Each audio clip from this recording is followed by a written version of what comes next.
What's up, Tiger fans? It's Friday, and we have a great show lined up for you. We are talking Dallas Swing, ACC expansion, games are right. So, yeah, uh, love radiations are occurring, and week zero picks all on today's episode of Clemson Tigers Radio Show.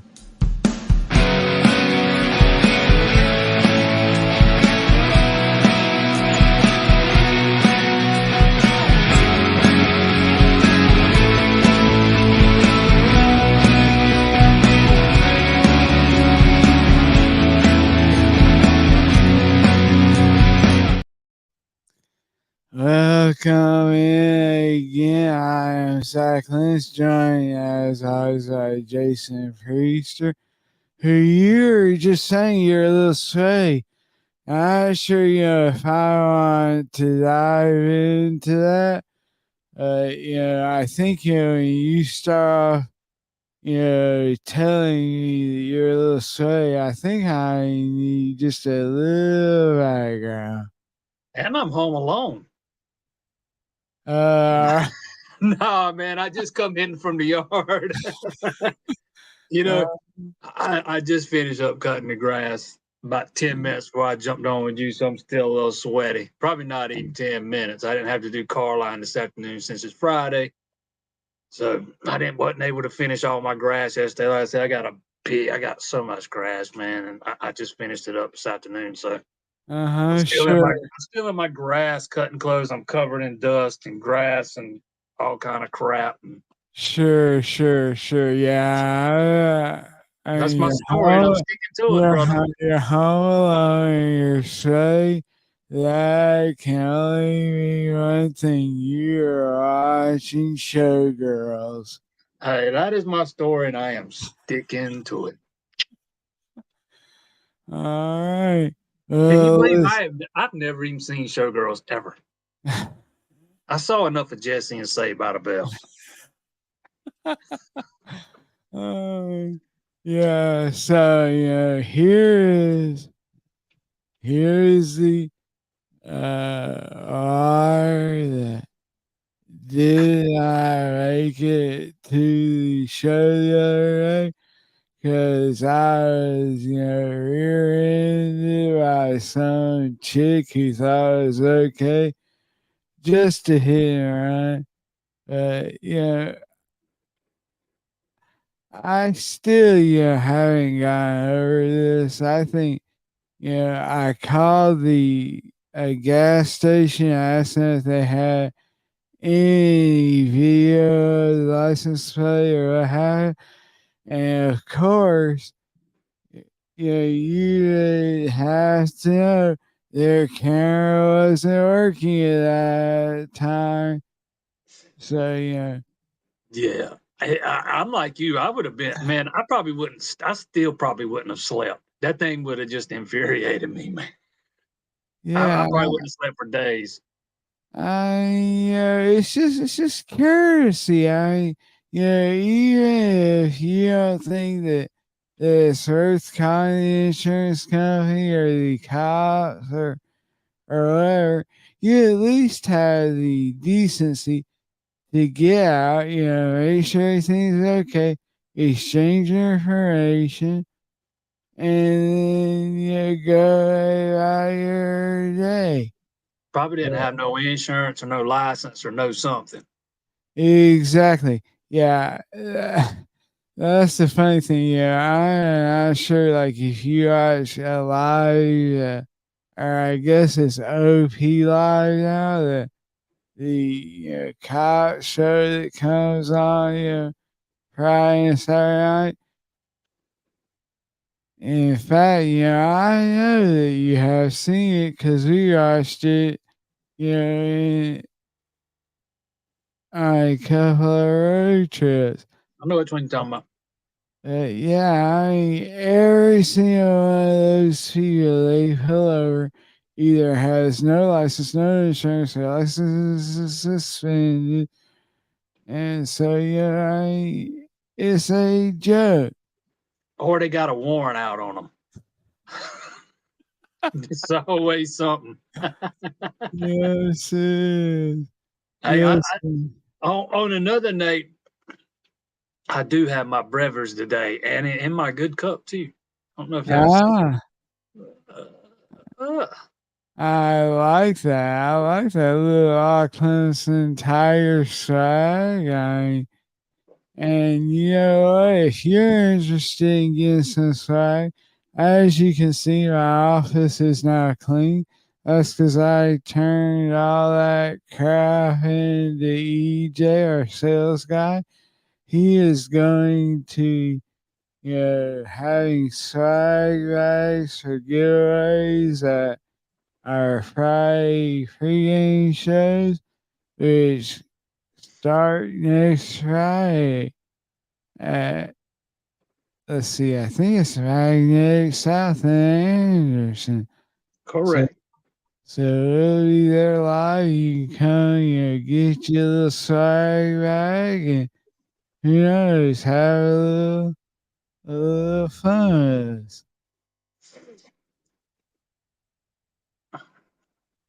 So, Hey, hey, Jason, I can vouch, man. Some of this swag he's got is good stuff, man. I got some of it. It is very good stuff. You'll like it. yeah, I mean, shirts, hats, koozies, cups, footballs, anything you want. So let's dive into kind of you upset Dow a little bit. I mean, you're on his hit list. No, not me. Never me. Yeah.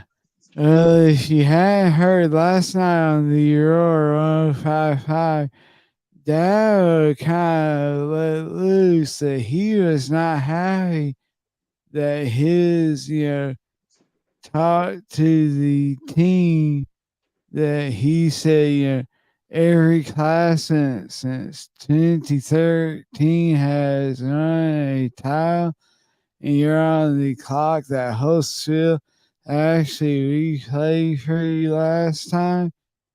He was not happy that got out. So my question is, first, is he justified in thinking that the stuff he says to the team in those kind of settings should be, private? Yeah, I mean, maybe so. If it's agreed upon beforehand, he. How often do we see speeches from him to his team inside the facility or inside the locker room get leaked out? Not very often. You know, I don't know. I'm not privy to all the specifics, but I could see him being a little upset if he didn't want something like that to get out. It, it's just who he is. He likes to keep that kind of stuff in house. Yeah, to me, when you invite, social media gurus like he had, coming with their film crews and everything else, you have to, at least have some idea that some of that stuff is going to get out. Now, now I'm saying that he, didn't tell them, hey, look, I do not want this stuff released. Anything that you say is fine. If I say it to the team, it needs to stay confidential. Yeah.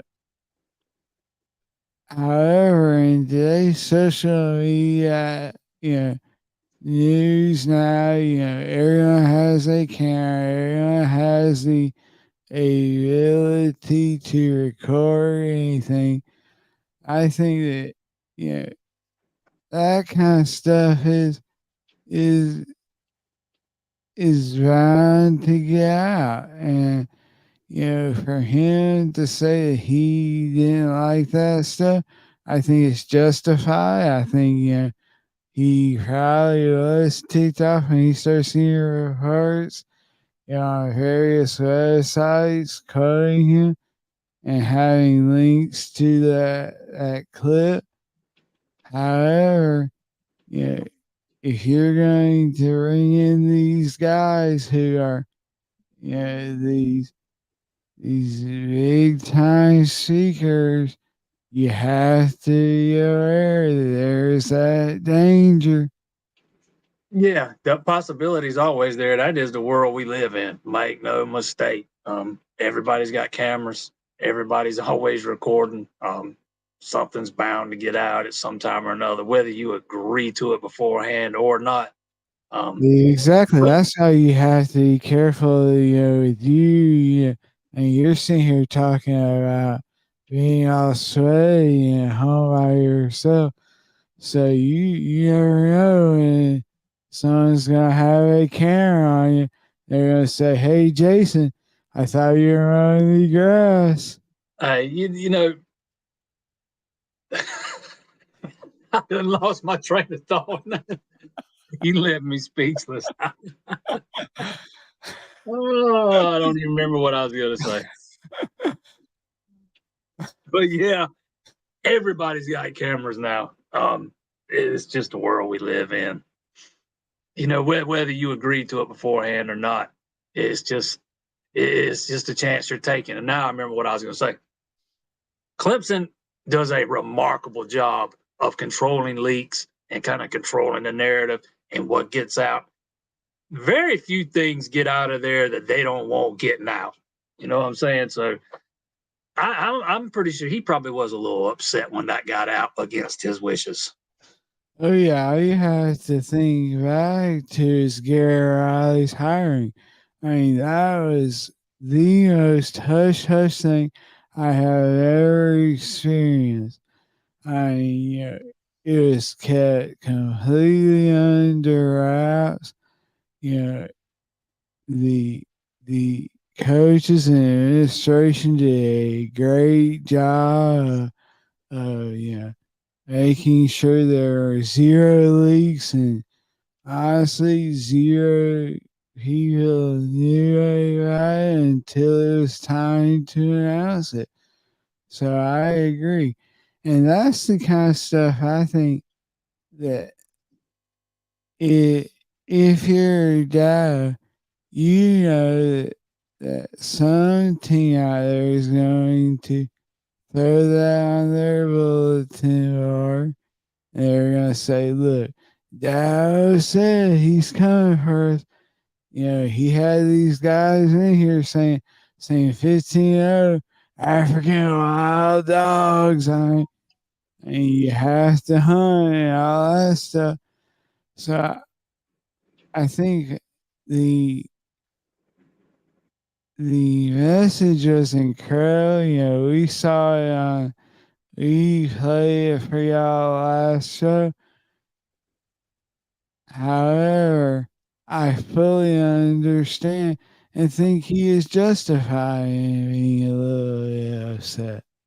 Yeah, I do too. But that's kind of been the message from the players all fall. We've heard it. National championship, national championship, national championship. We heard Dabo mention it back at Clemson Media Day before the start of fall camp. So I mean, Mhm. it's not like, it's not something that's been talked about. And these players aren't talking about it if Dabo Sweeney doesn't want them to mention it. They're not mentioning the national championship. So it's not like they're out here doing this on their own. I like we talked about before. I think that trickles down from the head man himself. So I mean, it's not like something that just came out of left field or anything. But I do get where he's coming from. Yeah, absolutely. ACC expansion. It looks like it's happening. The ACC is going to add Stanford, Cal, and SMU as soon as next week, according to relative Hillary Hearts. Yeah, this this is shocking to me. Clemson is still a. Everything I've heard is FSU is still a. Which leads me to believe it's either North Carolina or NC State that's gonna flip. How about both? Yeah. Uh, That's what that's kind of what I've heard, that both have kind of changed their tunes, North Carolina State and North Carolina, and that is Clemson and Florida State that are still in the no corner. And those are the two big boy schools. I'm a little surprised North Carolina has changed their tune. By everything I've heard, they won't out as badly, almost as badly, or almost as badly as Clemson and Florida State. And they've been working diligently on trying to get out of the grant of rights too. It's not just Clemson and Florida State. So I'm a little bit surprised to hear North Carolina's name mentioned in there. But I guess they see it as a short-term fix for why they're trying to get out. That's the only way. That's the only way to look at this thing, man. It's just it's like putting a Band-Aid on a stab to the carotid artery, man. It's not going to save you. It's just going to bide you a little bit of time.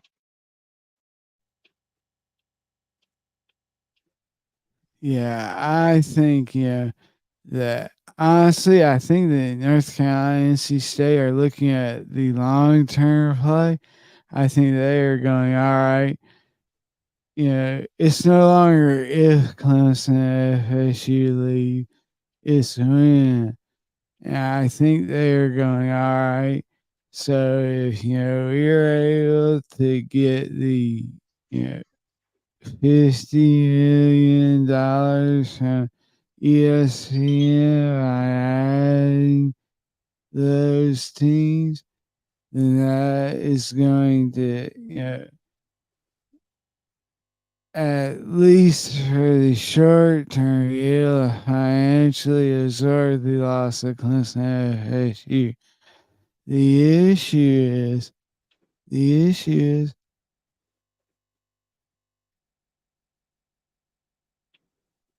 will those teams be able to absorb the travel costs? I mean, you're talking, yeah, you're going to get significantly more money. Clemson is looking at, a jump from 40 to 50 million dollars a year. However, that's only for 5 years. Then you're going to have Stanford, Cal, and SMU taking their cut, and you still have to send your Olympic sports, your non-revenue sports out west. To me, this is something that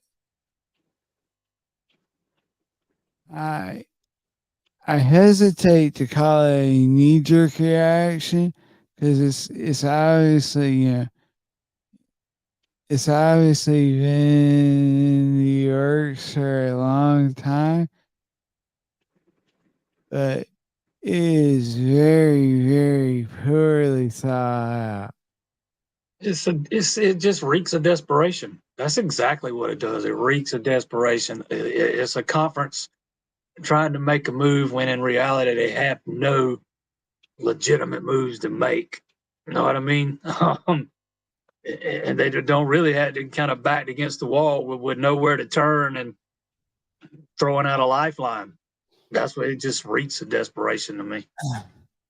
Yeah, I mean, obviously these are two teams that no other conference wanted, and that's the reason they were left behind. USC, UCLA, you got the LA market, Oregon, you got the upper West market, Washington, if they end up leaving, you'll have that. You know, the thing for me is if the ACC is going to expand, why not do it in a market where you're going to gain some market share? SMU, I can kind of see, and you get that Dallas market. But even then, you're not going to compete with Texas and Texas A&M, or even TCU right now. You know, the they can't compete in football. They have not. Yeah. I mean, when's the last time you talked about Cal and Stanford being legitimate playoff teams? Never. Not Exactly. since the college football playoff. Never. And I don't know. I don't foresee me talking about them as college football playoff contenders. Again, this just reeks of desperation. The ACC waited way too long to do anything to address this. They should have been making moves 2-3 years ago when the Big 12's grant of rights and media deals was coming up for renewal. They should have been plucking teams out of the Big 12 if at all possible. Maybe 4 teams and creating kind of a pod like system to where it limits now how much you have to travel and such. But now here you are stuck having to do something out of desperation. And again, I think this is all about trying to position yourself as best you can for when Clemson and Florida State leaves. So that's kind of how I see this thing to begin with. But it just, as John said, man, it just does not move the needle. I mean, what are we talking about? $10 million, $12 million more per year for a school. And when you're talking about the gap between you and the Big Ten being $50 million, maybe, that's not moving the needle much at all. No, and the ACC had their chance. I mean, they could have gone after West Virginia, UCF. I mean, yeah, there are numerous opportunities that if they wanted to move the needle and had the chance to go after West Virginia.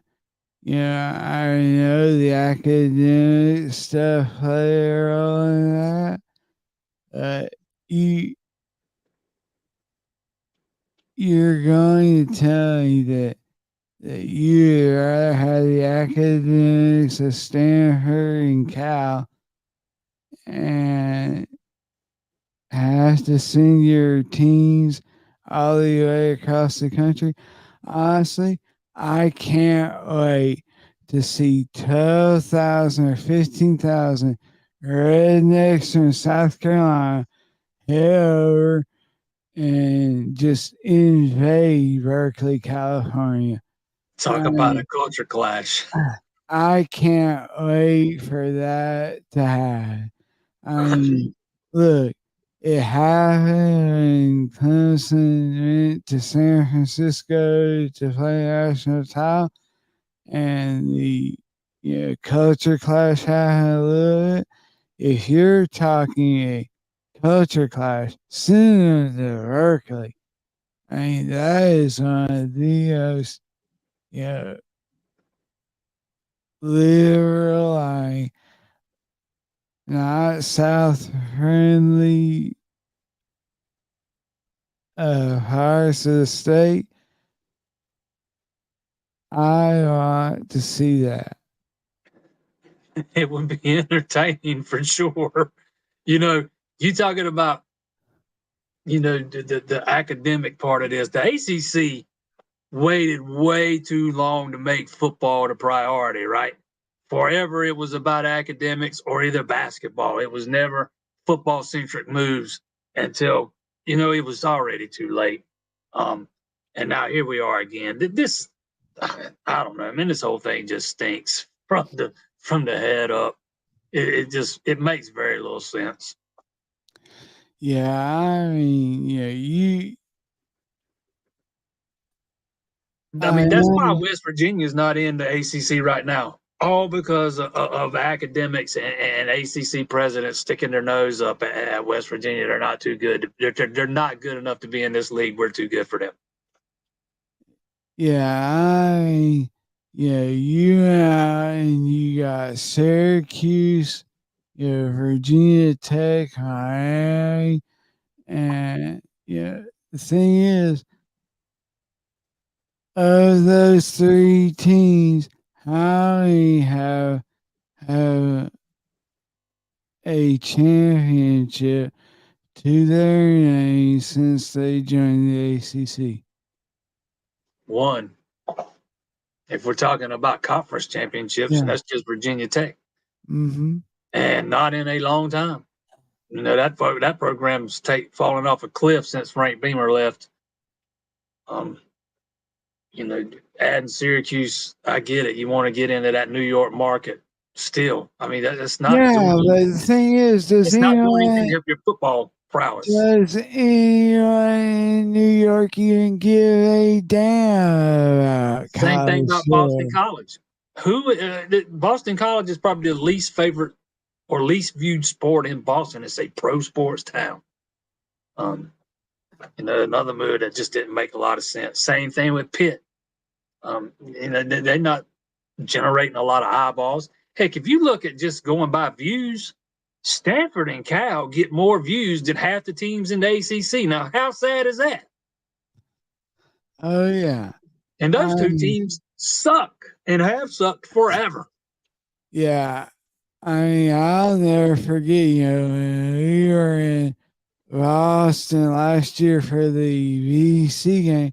You know how many people were shocked that we were out there to cover a college football game. Yeah, absolutely. I don't get me wrong, man. I enjoyed that trip up there. That was the red bandana game. It was a night game. They were fired up for a little while when we got there. Um, but yeah, you are right. I think they were a little surprised we were there to cover a college football game. Yeah, they have not, bad to the eye if we said we are here to cover a VC hockey game. Yeah, they probably get more out of town reporters for BC hockey than they do football Yeah. normally.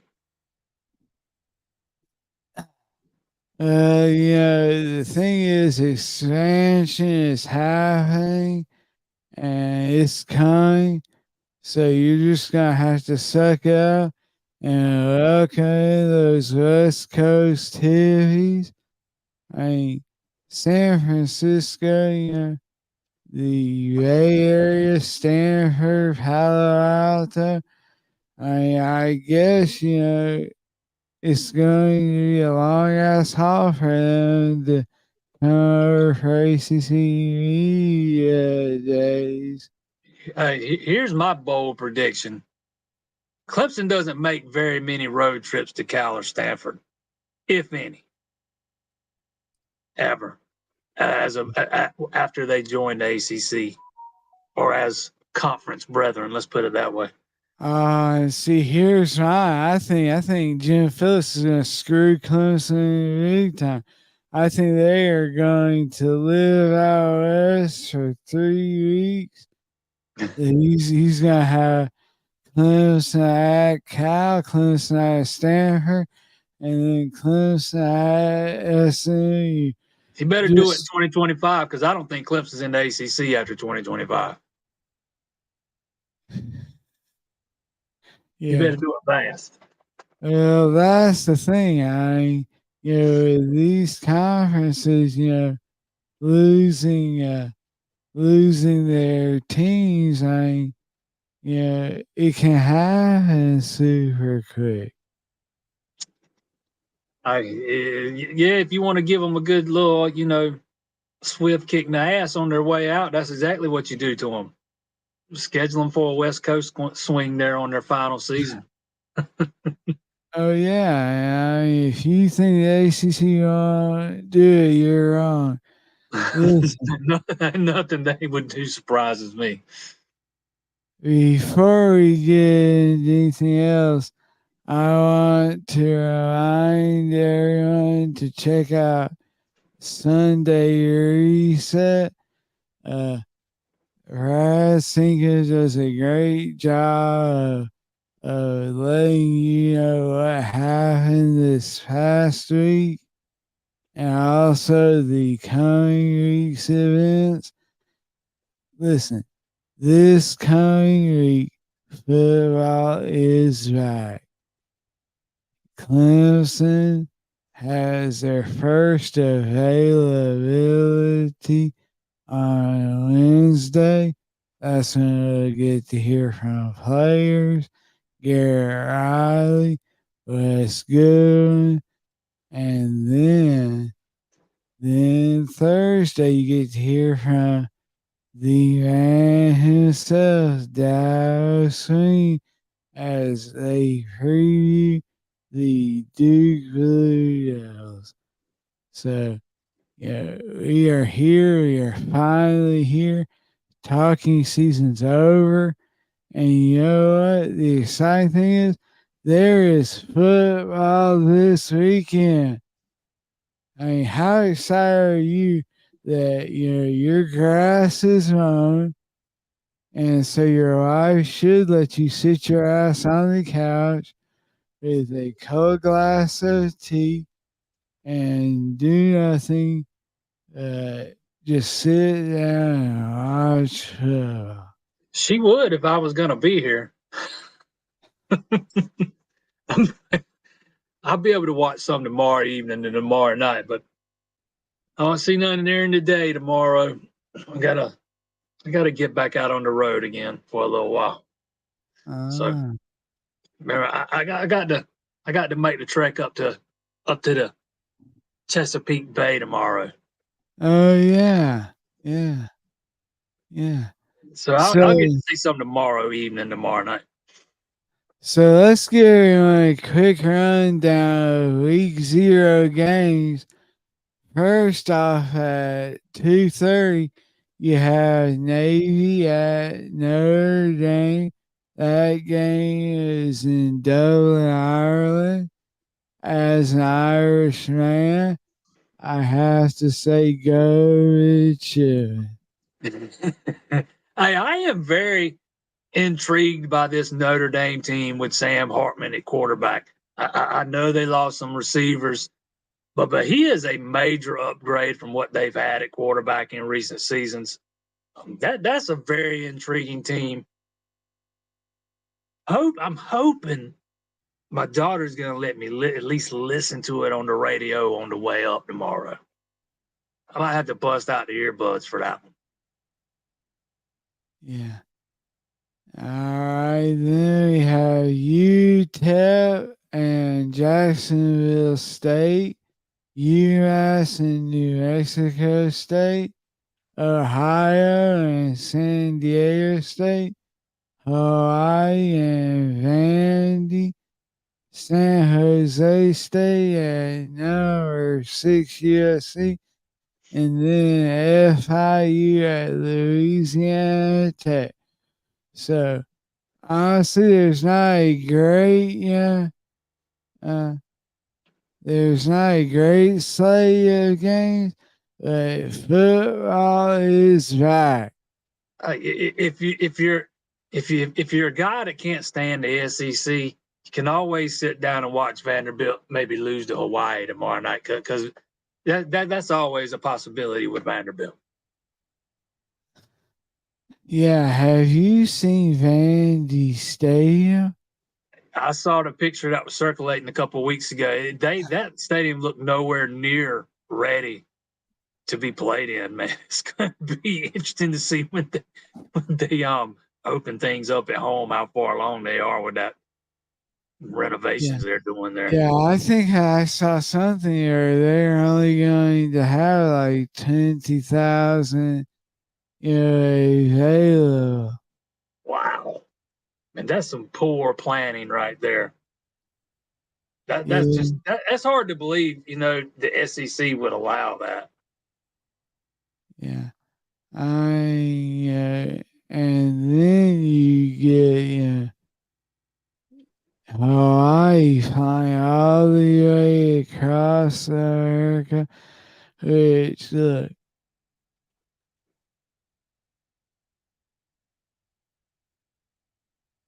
I am trying to think of the best way to say this. Uh, what has happened in Hawaii is absolutely devastating. And our thoughts and prayers go out to everyone there. If you are a Hawaii football player, how do you know, fly across the country in your home state, your island that you love? For a lot of these guys, it's the place that they grew up. How can you mentally, prepare yourself to play a game like this? Yeah, that's hard to answer. I have no idea. It's some of the scenes out of Hawaii have been just brutal. It's hard to imagine trying to get those guys up to fly, all the way across the country for a football game. But maybe they can turn that thing into a positive. It's a way to get their mind off of things for a couple of days and kind of recharge and reset before they get back home, on Sunday or Monday, whenever it might be. But that's a hard one to answer because it's hard to wrap your head around what's going on out there. Yeah. Yeah, John Gibson says Hawaii has always been desperate to play games during normal TV times of travel and play almost anybody. I agree with this. However, this situation, I think, with them is different than anything, we have experienced. The only thing I can think that comes close to it is, when Katrina came through and displaced LSU and Tulane, and you had games just across the country that were affected and canceled. But I mean, just seeing the devastation and the absolute loss of life and stuff. I mean, you had no idea if these players have family members that they, don't know where they are, and so it's a terrible situation. Honestly, I hope that they rally together and fly across the countryside and absolutely kick Vandy's ass. Yeah, maybe it's Nothing. a good rallying point for those guys, man. Maybe it's something they can use to rally around and come out and get an upset win in week 1 or week 0. Yeah. So, we are currently in, I believe, a dead period for recruiting. However, there is always stuff happening. There is always, news coming out. Juju Smith, he cut as was he like 10 years old? Yeah, he's a 2026 guy and he's already committed. That kind of caught me a little bit by surprise. I wasn't expecting him to pull the trigger quite this early. Um, that didn't even wait nearly long enough for Clemson to even offer. He's looking at next June before Clemson even offers. Really, I mean, it's possible they could have pulled the trigger a little earlier than that. There are a couple of examples, but um, not sure Clemson was ever going to be in on that, anyways. I mean, Clemson's quarterback room's set up pretty well, and Juju was going to go somewhere he could get on the field as early as possible. And I think he found a good landing spot out there at USC with Lincoln Riley. I like to call him the quarterback whisperer. All those quarterbacks that have won Heisman trophies under him, and they've got Caleb Williams right now. And then after he leaves, they got kind of Malachi Nelson ready to take over for him. And by the time Juju gets there, Nelson will be on the end of his career, and Juju will be able to slide right in and take over. So USC set themselves up really well with this commitment. Top quarterback in the 2026 class. Came out to Dabo's camp, worked out in the summer of 2022. But he is a much different player now than he was then. He has grown so much physically. He looks like a totally different person. He's put on some bulk and added some weight. He's a special kind of talent, man. Yeah, these recruiting cycles and how early kids are committing. I mean, it shocks me. I mean, you know, do you see any real benefit to offering kids in the 8th grade, 9th grade? I mean, to me, there's so much that can go wrong. I mean, you know, if you have a kid that tears up his shoulder or has some kind of injury and stuff, and you yank that offer, you are going to get absolutely crucified, and you'll lose a lot of credibility with these high school coaches. So for me, yeah, I can't fathom, how young these kids are getting offers. And so, do you see this as an issue, as a growing issue in today's recruiting world? Every time I see a report of an 8th grader getting offered, I just laugh because I mean we're talking about a kid that's not even in high school yet, man. He's not even really started to develop, as a teenager, really. We're talking 13 years old. But yet it does seem to be speeding up. Guys are getting offered earlier and committing earlier. It seems a little bit earlier every single season. It's going to be interesting to see how Clemson adapts to that thing. If this trend continues, do they start offering kids earlier than what they do now? Because Clemson usually doesn't offer a kid until June before the start of their junior season. And I think that's a safe way to do it because you got 2 years worth of high school film to see with most of these kids. I mean, some of it's going to be JV, don't get me wrong, but you still got 2 years of film probably to see what you're working with, see what you have to work with. So I think it's smart the way Clemson does it for the most part. And every now and then you're going to have a kid like Juju or Trevor Lawrence who you just know in the 9th grade is going to be special. I mean, I could see those kids getting offers. I still think it's a little silly in the 9th grade. But I mean, I can kind of understand it. 10th grade, now we're talking about a little bit something different, but I like the way Clemson does it, waiting until they're juniors. You just got a so much better of an idea of the player these guys are becoming, and they still got 2 more years after that. There's a lot that can happen during a junior year and a senior year, especially when we're talking about offensive linemen, because those guys don't really start developing sometimes through their senior years. Yeah, if Dad was listening, I have a 4-year-old son that will commit today if he'll make an offer. Let's see here. Stacy Cox gets in with a question. Yeah, I know that there has been some talk of a recruiting slump. I don't see it. You missed on some O-line guys, but I mean, this is a very good class, if you ask me.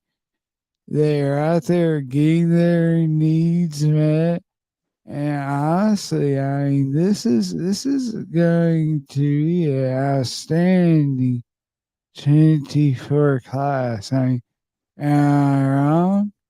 Yeah, I like the class. Outside of what's happened at offensive line, and I get it. I get where he's coming from, saying Reed's locked his guys up, Eason, etc. If we land those offensive line back early in the summer, class has a different feel to it. Absolutely does.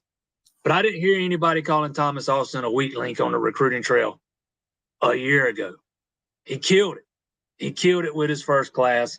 I don't, I just think he's facing some hurdles that aren't all his doing. Um, I think there are different reasons for why Clemson missed on some of these offensive linemen. I think NIL played a part with one or two of them. I think depth chart played a role with at least one, maybe more than one. I think playing in the SEC had played a role with at least one. I mean, I look at every recruitment as kind of its own little story, plays out different. The reason you miss on one guy might not be the reason why you miss on another guy. But until Clemson starts developing some offensive linemen, putting them in the league consistently, second, third, fourth round picks, not last day picks in the fifth, sixth, seventh round and undrafted free agents. I think that's a hurdle Clemson's going to face.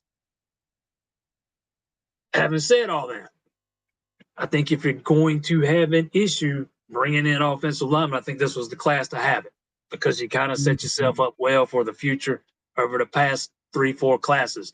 I think Clemson's got more talent, more depth in that offensive line room that they've had since Dabo Swinney's been there. More talent on paper, anyways. I would agree that it's time to start seeing that talent translate to the field because I think those guys are kind of underperformed the past couple of years compared to what they were rated coming out of high school. And I know I've said this 2 years in a row now that I think Clemson's offensive line is going to be better. I think Clemson's offensive line is going to be better. And I've been wrong 2 years in a row, but I really believe it this year. You got 4 starters coming back, a lot of experience. Those guys have played a lot of football outside of Tristan Lee. That's got to bode well for what happens on the field this season. But again, until Clemson starts putting guys in the league more consistently, developing guys into higher draft picks more consistently, I think offensive line recruiting is kind of always going to be a hurdle with some guys. Although it's not hurt them as much in recent years as it was in Dabo's earlier years, because I think they killed it last in the 2023 class. They got their guys in 2022 and Miller and Sadler, both studs. I think. I thought they landed some talent in 2021. I even thought they recruited well in 2020. All those guys didn't pan out or haven't panned out yet. But the class they signed was at least good on paper. Guys like was Pennant. You look at a guy like Dietrich Pennington. He's 2021, and he's been hurt and hadn't been able to play yet. I mean, it's just a different story with every guy. But I get it. I get why the concern of the offensive line recruiting in this class. It's understandable. You're 1 for 6 on the guys that visited the official visit weekend. I think Clemson maybe waited too late to expand the board. Went in on all those in-state guys. 2 of them you were never going to get to begin with. They were always South Carolina bound. So it kind of, in hindsight, it kind of feels like a little bit of a wasted effort. But so, I mean, I understand the frustration along the offensive line, but I don't think it's time to hit the panic button over Thomas Austin. I'm not sure I'd call him a weak link. It's I've heard too many parents rave about that guy off the record. I'm not talking about what they say on the record. I'm talking about just having off the record conversations with parents at Dabo's high school camp and those kind of things, and they love Thomas Austin. Yeah, I'll say this. I think that if Tristan Lee can lock down that left tackle spot, then this team is going to be set offensive line. They're going to have, an incredible run this year. And, so honestly, this is the best I felt about the O-line in years. I think the last couple of years you've seen issues with it, depth wise, scheme wise, and just, talent wise, I completely agree with you, Jason. There are some dudes on that line. Mitchell Mays, Tristan Lee, Blake Miller. I mean, you just go down the list. Like I said, at our live show at Lone Hall, I am not ready to say that they're 10 or 11 or 12 deep like Dow says. I think this is legitimately a offensive line that can go 7 or 8 deep. Yeah, and one thing that's different about this year compared to the last 2 years, you don't have a problem at center. Last year you had to move a guy to center. The year before last, you had to move a guy to center. From guard to center, and I think that just kind of set the tone for the rest of the year. You got a lot of you got your center coming back this year, and I think that really helps tremendously when you're not having to move a guy over to play center because you don't have one ready to take over yet. Um, Clemson's had some bad luck at center the past couple of years. I think they finally got that settled out. Yeah, I encourage, I have an 11th grade daughter, and I still have to get on her about the same stuff, brushing your teeth. Did you put deodorant on? So, I mean, I feel your pain. Tristan Lee, he was a former 5-star. He's one of the top players in the country when he came out of high school. But he lost his senior season to COVID. He went a whole year without playing football. When he got to campus, he was nowhere near ready to play physically. He needed a year in the weight room. Um, some guys just develop at a faster paces than others, and I think, last year I think him sitting behind Jordan McFadden last year is going to benefit him tremendously this year. Yeah, honestly, here's the thing. I don't give a damn about the ratings. Those ratings don't mean a thing. Especially Honestly, the offensive line. honestly, the thing that I would like to see is have these O linemen, re-ranked, 4 or 5 years down the road, because that is when you really see what you have. Lee So, was ranked as the fourth offensive tackle in the country and the number 16 player overall by 24/7. I mean, that's why you don't hear me talk about rankings very often. I'll mention 4-star, 5-star, but I don't spend a whole lot of time talking about rankings because they're too subjective, and they're so often based on where'd you camp at, how many camps did you attend. Some of these kids can't afford to make the camp circuit, so nobody lays eyes on them and they don't get evaluated. Jay Haynes, who is a running back on Clemson's roster right now, a freshman, he's a perfect example of that.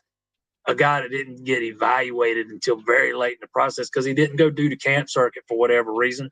Nobody laid eyes on him till halfway through his senior year in high school or whatever. It's too hard to get people out and evaluating all these kids. There's just too many flaws in the rating system. oh yeah, and how many times have you seen a kid that is committed to Clemson? All of a sudden, he goes from a 5 star to a 4 star. I mean, it is completely subjective.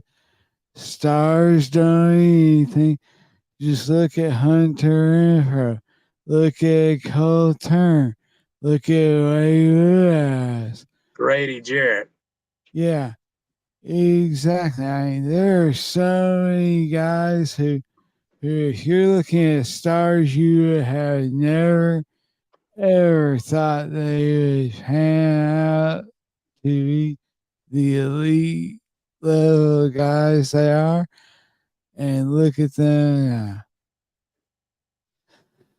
They are big and talented to be a super line. I look forward to watching them perform. Yeah, Larry, I completely agree. I think that this is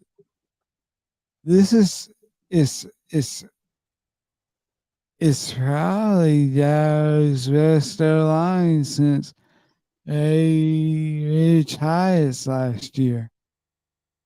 I mean, yeah, he has depth. He has guys that he can interchange. He has, you know, the speed and the power. And honestly, they have a simpler system. That's something that's not talked about a lot. You're gonna see a lot of GT guard tackle pulls. You're gonna see a lot of ram blocking. You're gonna see a little bit of zone. The scheme I think that Garrett Riley brings is going to help the offensive line immensely. Yeah, I tend to agree that simplification is going to help some. Um, Also, having not having a coach in his first year with the position is going to help too. You know, Thomas Austin's now in his second year.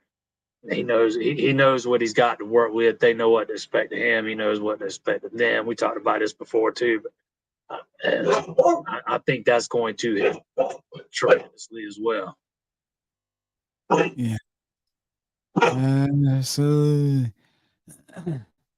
Before we get to our week 0 picks, I want to remind everyone to smash that subscribe button. If you did not know this, every time you subscribe to this channel, Clemson's odds of winning the championship increase. So, if you want Clemson to bring home that 90, you need to subscribe. So, yeah. Also, don't forget to check out, next Friday night we'll be at Magnetic South in Anderson from 5 to 6. And that's going to be our home this year. For every home game, we are going to give you breakdowns of the game, have swag to give away, and lots of fun. So, Jason, it's now time to uh, put you on the spot, and we are going to pick the games this week. So, first game, Navy at Notre Dame. Straight up, who you taking? Notre Dame, I think is going to be competitive, but give me the Irish and Sam Hartman. The crowd likes that one. I agree with you. I think the Irish will take care of the Big. This game though intrigues me because Navy they give teams issues. They take the ball out of your hands. They run that triple option, and if you have any mistakes, they're going to make you pay. Yeah, they limit your possessions for sure. You have to take advantage of the ones you have because they're going to eat up clock. Yeah. All right, UTEP at Jacksonville State. Give me Jacksonville State. I know Dion is not there, and he took her, half the team with him, but they get it done. Yeah, give me Jacksonville State too. I'm going with the Gamecocks. Is it All Jacksonville right. State or Jackson State? It's Jacksonville State. Yeah, give me the Gamecocks. All right. How about the Tyson who Chandler U.S. men at New Mexico State? Look, I knock on Tyson. I seen him play. I seen him throw the ball. Give New Mexico State. Give me New Mexico State too. Same reason. Ohio at San Diego State. Some Yeah, I back like. action. That's right. I love it. Give me the smack action. Give me Ohio. You know, the I am a give it to me for our good friend uh, and Karen, Mr. Rotaright.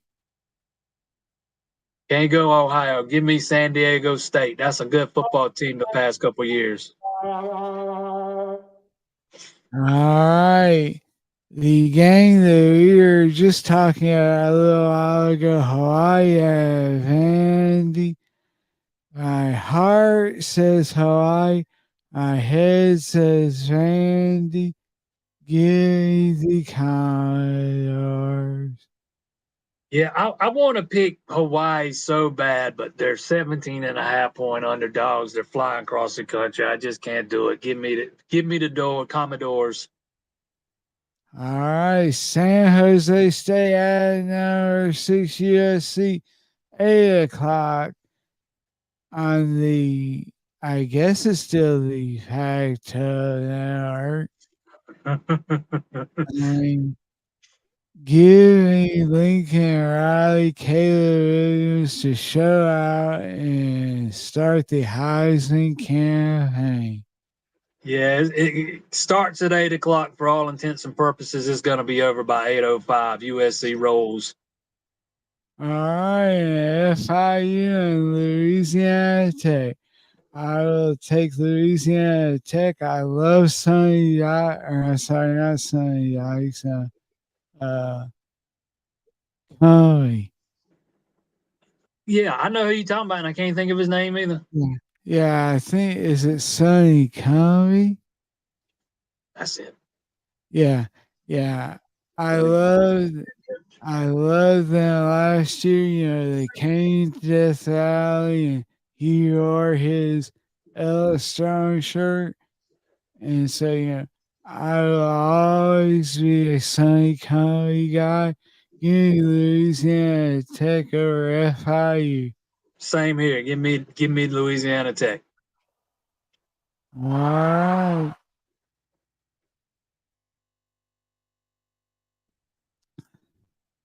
All right. We got Indiana over Ohio State next week. Oh, my. Hey, Look Ohio State was my team to take a little bit of a step back this year. Again, I say if you don't have a start, if you've got two quarterbacks, you don't have one, and Ohio State is still not named starting quarterback. Last I heard, anyways.